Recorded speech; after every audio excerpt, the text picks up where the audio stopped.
Hi there. I'm here to just do a video about Mutant Year Zero Elysium, one of the standalone add-ons, whatever you want to look at, for the Mutant Year Zero engine system, for the same universe setting, basically, as the other three. And, I am kind of expecting more than just the four, based on something they said in the first Mutant book.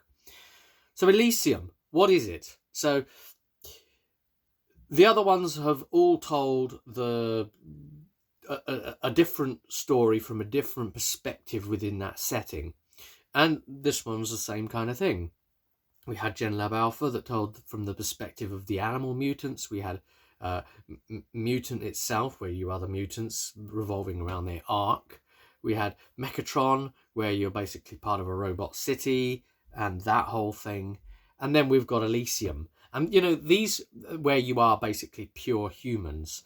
But the Elysium people go for a bit of like cybernetic enhancements and stuff like that as well. But, effectively pure humans who live underground.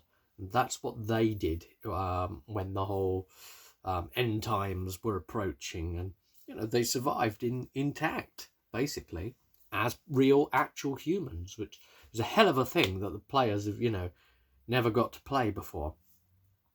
Of course, the other thing that all of these books do, they can act, if you don't want to run them as a campaign, they can act as kind of an add-in to as like a source book to then bring into your Mutant Year Zero experience, that sort of Fallout type of setting, basically, the overland.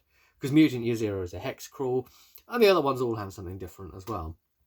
In fact, they've all of these games usually have like a mini game, a gimmick, basically, that they get to instigate at the beginning or end of your session between the GM and the players. With Gen Lab Alpha, it was an ongoing war between the Watchers and basically the Resistance. With Year Zero, it's trying to develop and build the Ark, trying to find new materials all the time. With Mechatron, it's trying to save the city's stats, basically attributes, from falling too much and doing these missions, but it's kind of like a hopeless race against time. And now in this one, it's interesting because the way it's laid out actually potentially encourages some groups to possibly come into conflict, into what could be PvP. It could even end up that way, as long as the players don't get into that, really, and keep their heads above that, really. You just be professional about it, basically, as is your role as adjudicator there within the setting. So the mini game here is all about, well, you vote on which incident to report, but usually the incident has been created by one of the players representing one of their houses. So they've got this kind of double agent thing, and they're trying to, one of them may be trying to make the mission fail. But if a unanimous vote points the finger at someone, they get reprimanded in some way. But if they get the right one, the one that actually was the double agent for that session, well, then you get extra experience and that. But if the double agent gets away with it, then they get experience. So it's that kind of thing as well. So it's irrelevant, the experience, as to whether you succeed the mission or not. It's actually about whether you've succeeded the mission based on whether you wanted it to succeed or not whether the group completed or not. So it's very much like a personal, I'll take XP and it stops you getting XP, a little bit like that. And it can get like, 3-on-1 a little bit, all accusing you of being the one. So you've got to be subtle. You've got to have that. If you're trying to make it fail, you need to use some form of, you've got to be clever about it, really. If you're going to make it fail in some way, if you're going to sabotage it or whatever you're going to do. So that's this mini game, basically. And of course, there's the levels of the different houses within the city, and they're all going down just like, Mechatron did or whatever, from a brief glimpse at the book, having not completely gone through it yet. So, where are we? What is it? Well, it's like a mile below ground where the elites have created this place to live, which we know is happening here in the real world, actually. So, there are Elysiums already. that the elite would rush to in the event of some sort of panic. So this is great. It's like a bunker sort of system that's more cramped and narrow at the bottom, and then it kind of comes up and it gets a bit more spacious and luxurious towards the top. And you've got the 4 houses that run things in a kind of very Dune sense, and you've got the workers, and they're all working below and pushing it up. But the people that run all of Elysium 1, they're going to all be representatives, part of those 4 houses. And the judicators, the police force of the place, if you like, are made up of a representation of those 4 houses. So the way it kind of works, you've got that sort of political intrigue. Now, don't get all down about this is not an actual political intrigue game, like say the Game of Thrones RPG was. It's kind of the back setting, and it's very, very easily it's just like, oh, that house has done that, did you hear? It's kind of pretty much that, rather than that's the whole deal. So the 4 houses are striving against each other, and you as a player represent one of those houses. And now usually you would have 4 players in a party, and then each one of them have to be from one of the houses. So you can't have 2 and 1, and then you can't leave a house out. There has to be an equal spread of the houses. That's what makes the adjudication teams fair, you see. The houses being unanimously represented as best as possible, as best as you can find the numbers to do it. And if you have too many, if you have 5 players, then one, obviously you're going to have 2 of the same house, and one of those is considered during that session to be the official representative of the house, and the other one is just sort of an aide, if you like, for that session, with no real thing either way, other than the decision making, where the representative of the house has to make a stand on something, or a vote on something, or what have you. It's them that does it. So that's all decided kind of between the players, and they decide what house they're going to be in, all those things. And and then the other thing is basically the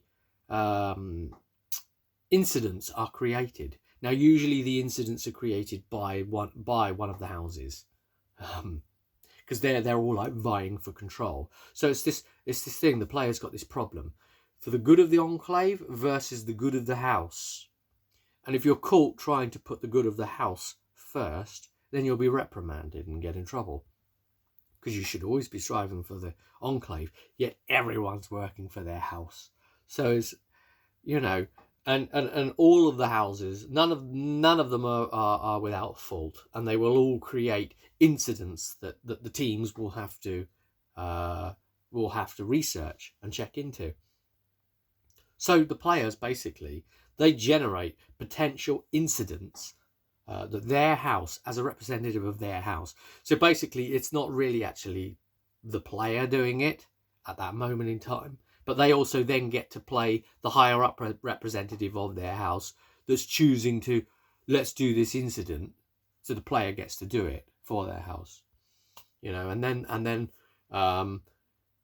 they put forward their incident, and then another one puts forward their chosen incident, and another one puts forward their chosen incident. And these are all potential missions that the team can explore and do on the day. And then which incident to actually do is voted upon by the party. So something like GM prep for that is going to be, nigh impossible. You may be able to narrow it down to a small group of, could be this or this or whatever, but you vote, the team, the party vote on which one to do on the day, and that's the one you do. So it's kind of as simple as that. And that's why, because it depends on which house instigated that particular incident, it would change some of the details if a different house did it. Some of the details within the incident would reflect contextually based on the house that instigated it. So if it's your house that's instigated that, and that may not actually be apparent. You may not even realize, you know, oh, it was a house that did it. It may be that subtly done, you know. But you're investigating. You would know that it's your one, basically, if you're of that house, if it was your incident that's got chosen. But you'd then be secretly acting as the double agent for that mission, because you alone want it to fail. Because if you can make that fail, you improve the standing of your house. And so all of that is measured. So all the houses have ratings, and they will all fluctuate during the limited campaign. Isn't that mad? So, you know, if you can make that one fail, you improve your personal standing and the standing of your house, which reflects on you. But of course, if the others can succeed in it and point the finger at you, then, you know, so it's very much that. It's kind of that Dune thing, and it's got that little bit of, it's got this little bit of political intrigue in it, and that little bit of party suspicion element going on. So there's some stuff like that. You need the right mindset to go into that with a party to be able to run it that way. It also says in the book that you could skip it if need be. You could just run the game without those factors if you think that the group's dynamics are not necessarily suitable for that type of game. However, you know, you'd be stripping it of some of its flavour and essentially a lot of its mini game, the way it would run, and you'd have to sort of just say, well, completion of the mission is the whole thing, I guess. That's where you'll get your experience. And you could do that, you know, it depends on the dynamics of the party. But it's probably a lot more juicy to, you know, really get into the darkness of you know, the counter point of someone working against the party and stuff like that. I mean, that's the interesting stuff, isn't it? And you know, how they might go about trying to bring about failure of that mission subtly. And it would be entertaining to watch as the GM. But hey, you know, that's Elysium, and it's another one of those adventures that it's got its own inbuilt campaign that you can run as a standalone campaign. And then, you know, at the end of the campaign, potentially you're at a point where if you were running Mutant, you could then try and put humans into the world and that sort of thing. And hey, you know, Elysium is one of the 4 that currently exists. And, you know, that's a real sort of quick overview of how it works. Whoa, and I lost the phone. And I'll see you at the next one.